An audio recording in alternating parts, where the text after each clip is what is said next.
Bonjour. Comme mon collègue Lucke, je voudrais revenir sur le cas de l'Italie. Les objectifs budgétaires de la coalition gouvernementale italienne sont raisonnables et légitimes, c'est bien pour cela que je les soutiens.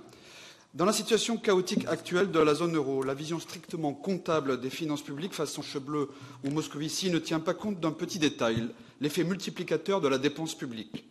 Chaque euro dépensé par l'État ruisselle dans l'économie via les entreprises, les rémunérations, la demande intérieure et au final rentre dans les caisses de l'État. Depuis près de 10 ans, l'Italie a un fort surplus budgétaire primaire de l'ordre de plus de 2% du PIB parce que les Italiens se serrent la ceinture. Malgré ces sacrifices de tous, la dette publique ne diminue pas, justement du fait de la rigueur. Cette politique de rigueur budgétaire de l'Union européenne avec messieurs Monti et Renzi n'a pas marché. Et la croissance économique sera quasiment nulle en 2018. Le gouvernement italien, lui, prévoit une relance de l'économie par la consommation des ménages, des plus pauvres, grâce à un revenu de citoyenneté et une réduction de la charge fiscale sur les classes moyennes et les PME. Avec cette nouvelle dynamique, l'excédent primaire italien serait ramené à plus de 1% du PIB. Après service de la dette, le déficit resterait largement au-dessus des 3% maastrichtiens et moins de 2,4%, alors que celui de la France sera, lui, de moins de 2,8% du PIB. En Grèce, le FMI et la Commission européenne ont reconnu qu'ils avaient dramatiquement sous-estimé l'impact procyclique de l'austérité budgétaire sur l'économie. Comme le rappelait encore Christine Lagarde lors de la rencontre annuelle du FMI à Bali le mois dernier, notre principale erreur en Grèce a été de sous-estimer le multiplicateur.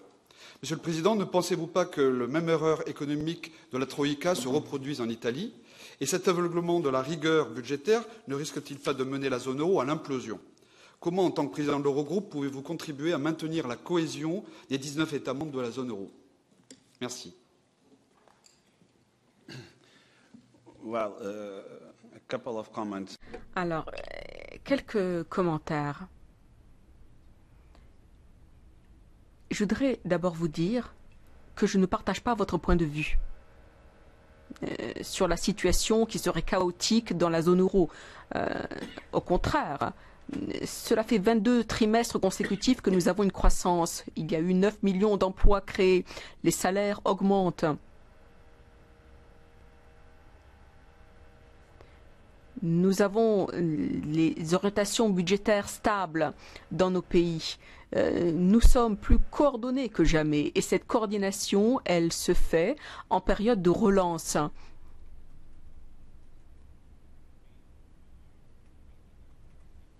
Alors c'est vrai qu'il y a des difficultés, là je suis d'accord avec vous. Cette bonne nouvelle économique, elle arrive après plus de temps que nous l'espérions. Et il faut qu'elle soit perçue par nos concitoyens. Mais ce n'est qu'avec la croissance économique que nous arriverons à offrir à nos citoyens un avenir conforme à leurs attentes.